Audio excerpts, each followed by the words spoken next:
I think the newbie is burning up the tires on the little Nugs cart here. Last time I checked, I don't even know if the baby's still in there. Oh, really?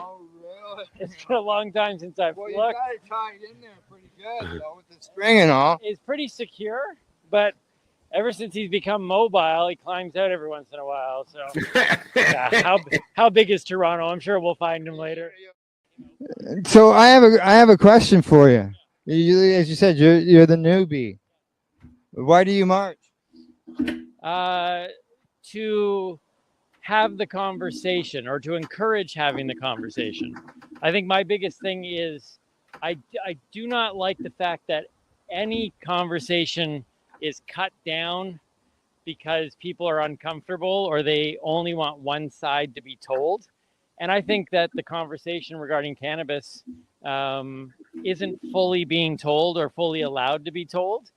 And I think that's both the positives and the negatives. I'm not even advocate that it's, the miracle. I don't think anything is the one and all thing, but people have to at least be willing to do the studies on it, have the conversations. What is it actually doing? Where does it help? Who can it help?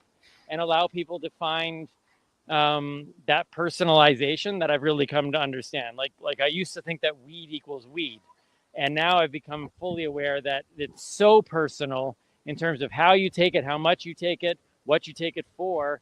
And if the conversation isn't allowed to be had, then people will constantly be quite possibly utilizing it in the wrong way because they have nobody to really go to find out how they can improve, I guess, their experience with the plant. That make sense? Yeah, it sure does. And being you're a newbie, it's good to hear.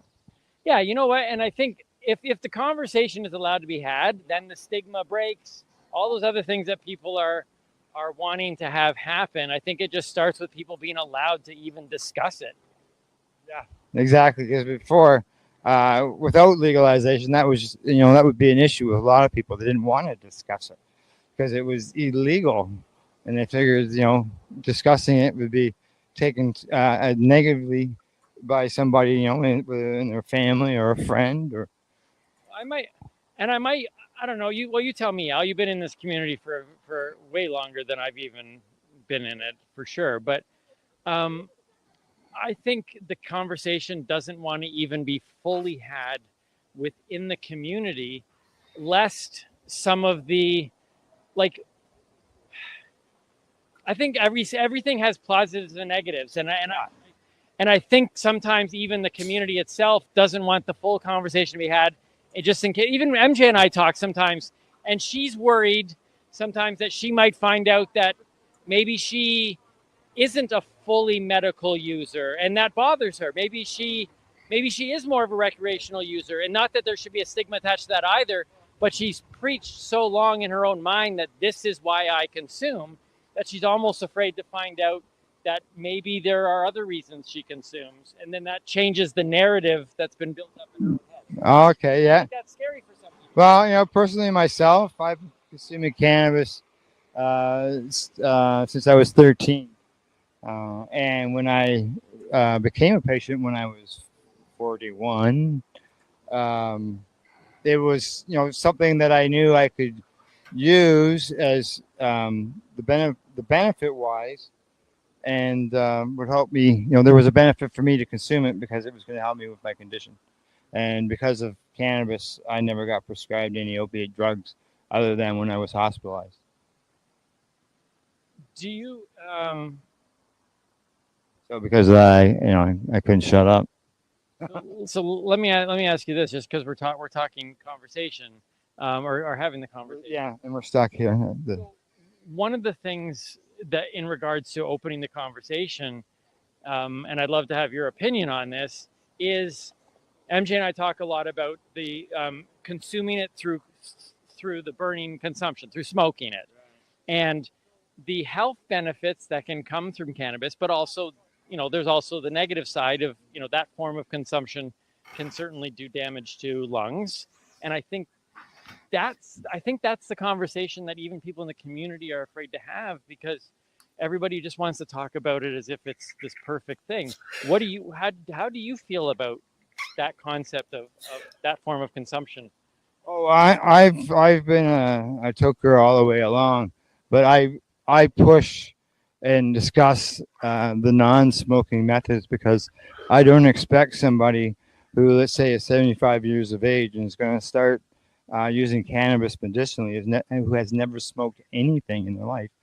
I don't think that they should be forced to smoke cannabis, and that was part of the argument before the courts back in 2013, because at that time smoked cannabis was the only way that we were legally allowed to consume it as patients.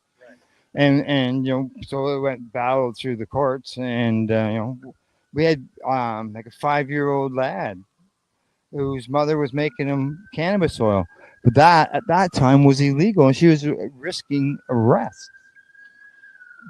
Do you I think okay. So I as you're just talking there, I'm just thinking this out loud. Sirens blaring. Right?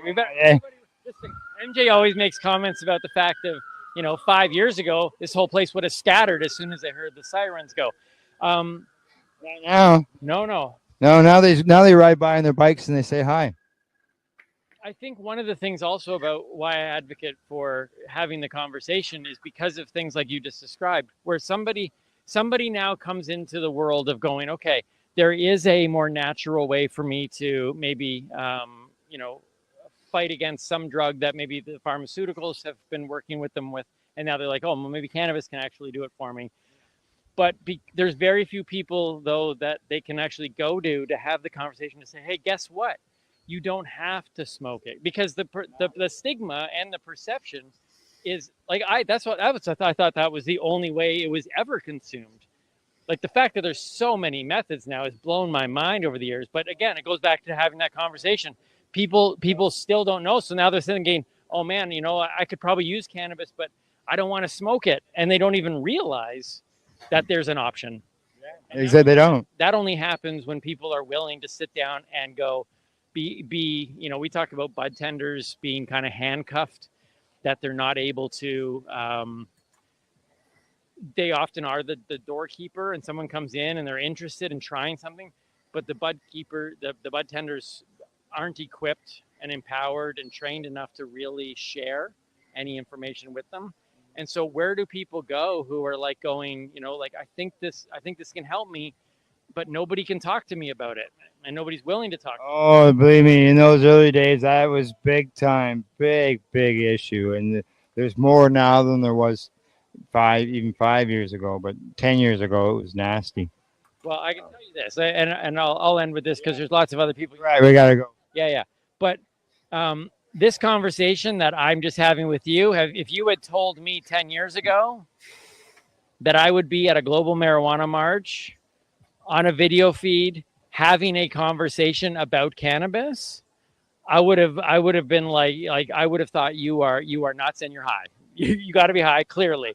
So just that's why I'm here, is the fact of, even as a non-consumer, I still believe that these conversations need to be had, and that's what I'm advocating for. Yeah, exactly. All right. Thanks, Timmy. Where can people find you?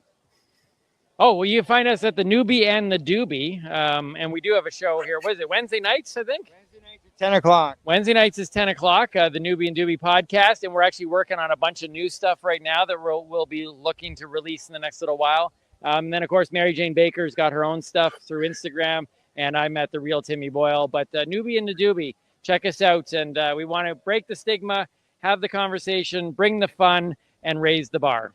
There you go. Thank you very much.